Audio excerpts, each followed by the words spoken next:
I think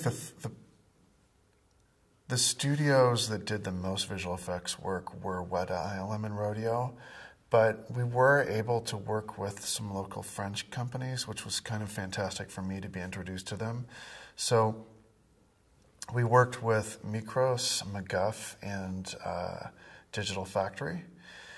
And, you know, using a bunch of local talent to do like really, really visually creative things. And I think although Rodeo kind of established the look of a lot of motion graphics in the movie, we relied on Mikros to do their own interesting take on motion graphics, and they really just threw themselves into the project to the point of like they actually created their own typeface font for Valerian for a lot of the things they were doing, which I thought was amazing.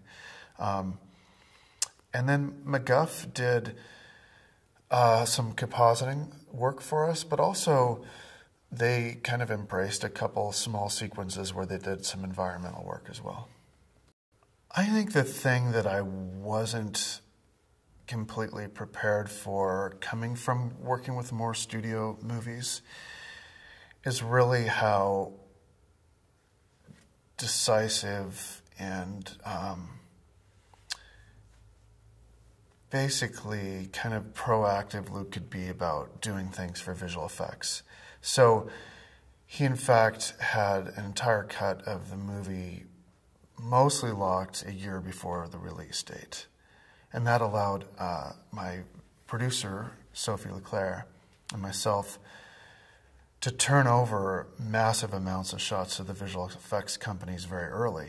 And I think that the benefit of that to the companies and to the movie is it's hard to like overstate that benefit, because allowing those companies to build assets and plan the most efficient way to do things, I think just makes the final image even better.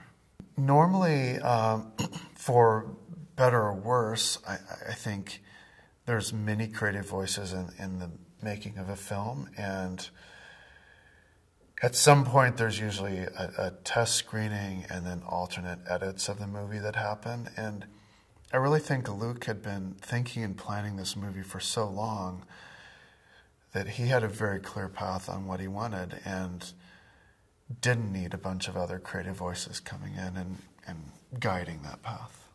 I loved so much the process of really just answering to Luc and having one voice that I definitely feel I've gotten a little spoiled with that, and I wouldn't easily jump back into the studio system.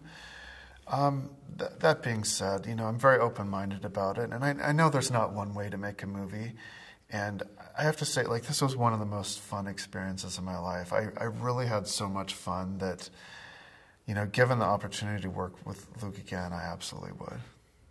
One of the things that I really loved about this show that I kind of anticipated a little bit, but really it only happened once I started in earnest on the project, and that's that, like, the opportunity to work with these different visual effects companies that I hadn't worked with before was really just an eye-opening experience in terms of how different companies are pushing the state of visual effects.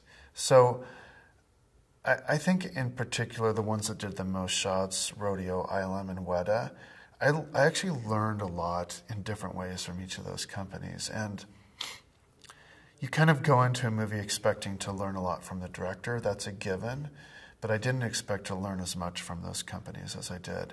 Just in different approaches to how they do visual effects, different ways they work on set, and different philosophies of visual effects. I think the closest I've come to the scale of this would probably be Oz the Great and Powerful. And I think in the end, you know, we were in the 1,600 shot range, and I think we kind of blew past 2,300 shots on this. But I also think it's the complexity of the shots in this that really kind of tipped it for me, and the amount of design work in it too.